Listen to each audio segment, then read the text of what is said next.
Completing the line, Juddmonte International Field are all set, and they leave the stalls. Docklands and also Alflela were both noticeably slow away, and they've given quite a lot of start. City of Troy has jumped out alertly, and Hans Andersen, the stable companion, as once again the Obrien horses are well to the fore. Royal Rhyme with Ghostwriter posted a little wide with Duretza's blue sheepskin noseband and blue stockings pink cap. Then Ambiente Friendly is next. The French pair, Calandigan in the Aga Khan colours of green and red, Zarakem a little bit wider out in the white cap as the pace just begins to steady down slightly, and Ryan Moore is keeping it simple, gone straight to the front. Maljum, Alflela and Docklands are right at the back of the field. So City of Troy relatively unpestered with a couple of outsiders on his outer and behind him, making a block between himself and the rest of the field. So City of Troy it is who leads. Duretza is moving up on the outside for Christophe Lemaire, just wanting to apply a bit of pressure on the front end. Royal Rhyme is in second. Duretza moves forward to share third. On thence Hans Andersen. Ghostwriter's lit up as the pace remains steady. Ambiente Friendly comes next. Zarakem 3 wide on the outside of Blue Stocking. Then Isra, whose partner is Calandigan. Then Maljum, and the last two are Alflela and Docklands. So the field are making the turn for home, and City of Troy on the front end continues to tow along the field. In second is Royal Rhyme, Yellow Jacket, Hans Andersen, Ghostwriter and Duretza. Zarakem shaken up with Blue Stocking. Ambiente Friendly just angling out, looking for some room. Calandigan, Maljum, then Isra, Alflela and Docklands. City of Troy leading the field, keeping them stacked up against that running rail. Royal Rhyme, Ghostwriter comes next. Duretza, plenty of these are flat to the boards. Calandigan down the outside could be the exception in the Aga Khan breed. 2 furlongs to go. City of Troy broken most of their hearts, but maybe not. Calandigan on the outside and will throw down the last challenge. City of Troy still way over a length. Calandigan in second place. Colmore versus the Aga Khan in the Juddmonte International, and it's the Derby winner, the Eclipse winner, and now the Juddmonte International winner. City of Troy, who beats Calandigan and Ghostwriter in a clean sweep for the younger generation. Blue Stocking was next home in fourth, Royal Rhyme, and then behind those Duretza, who eventually dropped out. City of Troy dictated the race, and then out of the pack in the green jacket of the Aga Khan came Calandigan, got to within a length, but City of Troy has turned him away comfortably. Calandigan second, in third place Ghostwriter, and they finished pretty well strung out with the 3-year-olds clear of Blue Stocking, the filly, who led home the older generation. City of Troy turns them all away and makes it a famous trio of victories in his 3-year-old career. And that trio, that treble, is the Derby, the Eclipse, and now the Juddmonte International. As always, it seems, Ryan struggling to pull him up. Surprised us from the front. Aidan O'Brien wins a 7th Juddmonte International. Was that the statement performance we wanted, Jason?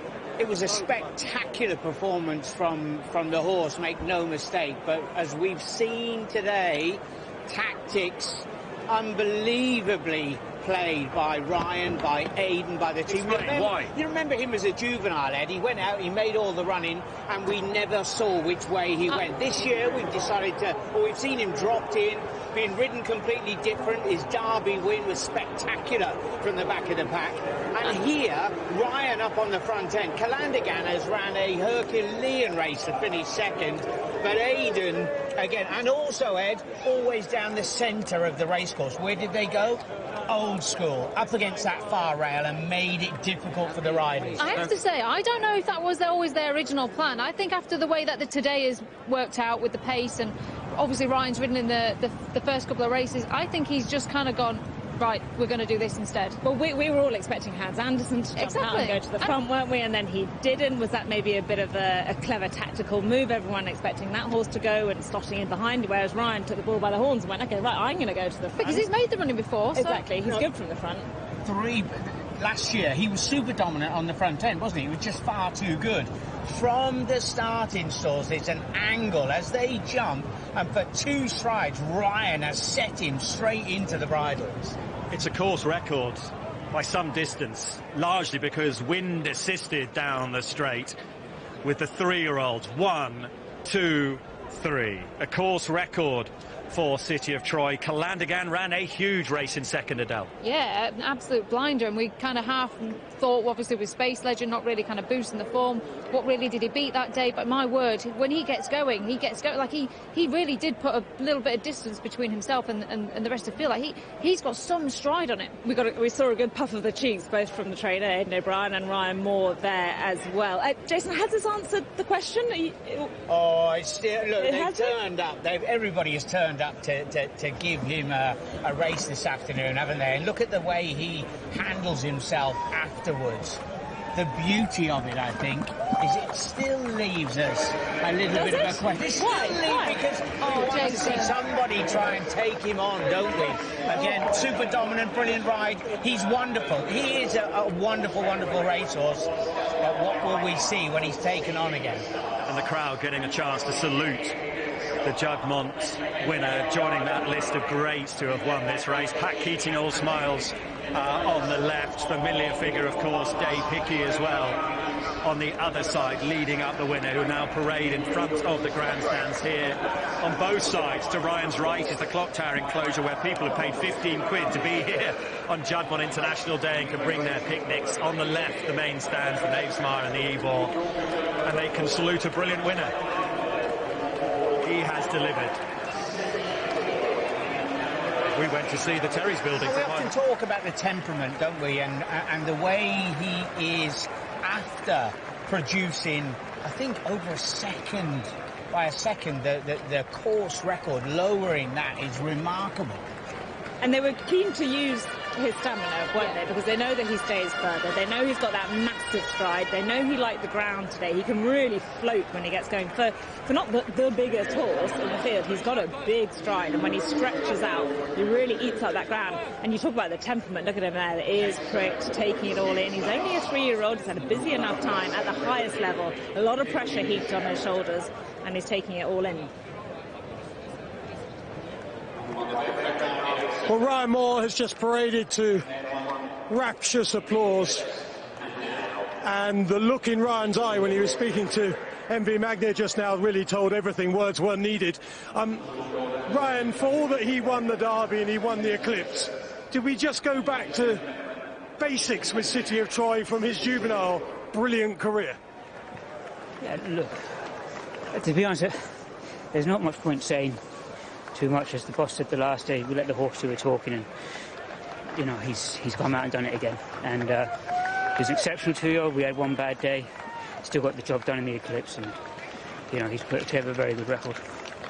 Just tell us about the start. The one thing we can talk about is how the race worked for you, because I don't think any of us thought you'd go straight to the front. Was that always in your mind, or was that a change after the start? No, it's changed after the start. Just cantering down, I was following Wayne, and I kind of thought at that point when I moved past him going down, we might have to do it a bit different. But you know, it's just the way he got away well, and didn't want to be taking him back, and just let him use his rhythm, and he travelled beautifully the whole way. And I only really let his head go inside the two, and he was a little bit idle, but he was finding all the way to the line. He's always kept digging in. So he's a very talented racehorse, and super horse really. Ryan, for those of us who just watch from afar, after the Derby, you could have said, oh, he could run in a ledger, he stays all day. Did you always feel that he has this mix of speed and stamina which every good horse wants? Yeah, he's just a very big engine, you know. You don't win a dual horse without having speed, and good horses, good horses have to have speed, and they have to stay, and he does that. As good as you've ridden? Feel like for me, yeah, but you know, as I said, there's no point in me talking anymore, is there? You all make your minds up. No, well, there's no point in me talking either, although MV Magnier did say the Breeders' Cup Classic was now a definite possibility.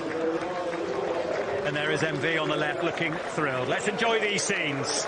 City of Troy winning the Juddmonte International.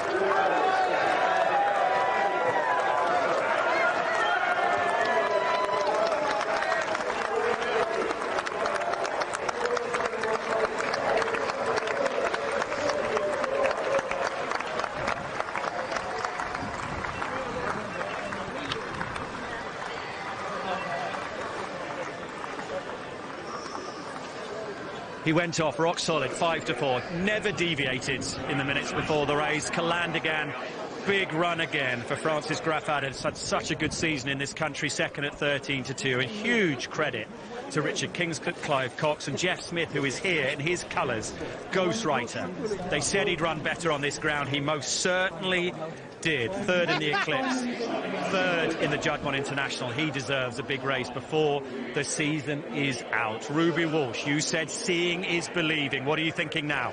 I believe in it. I wanted to see it to believe it, and now I've watched it, and it was great to watch. Dave Rudisha revolutionised 800-metre runners and broke world records by making the running himself. And Ryan Moore, not that he had planned it, he went and did it on City of Troy. 11.88 in the second furlong. He went a really good gallop. Then he slowed him down a couple of 12-second furlongs through the third, fourth and fifth. But when they rounded off the home turn, he started to let this horse go. Now, he wasn't that straightforward to ride. Watch him when we flick to the inside. Ryan ends up with two hands over here on the one rein, and look down at his heel. Look at all the pressure Ryan is exerting on his left hand side of his body. All his body weight is down on this side as he tries to keep City of Troy straight. But he went to 11.90 through furlong 6, 11.24 through the next furlong, faster again in the 8th furlong, 11.02, and he still managed to break 12 seconds in the last 2 furlongs and break the track record.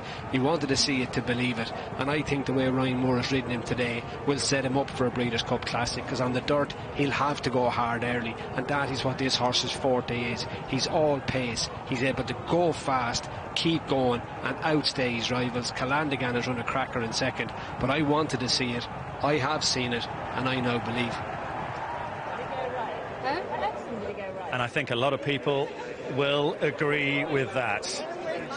The City of Troy, so often destroyed.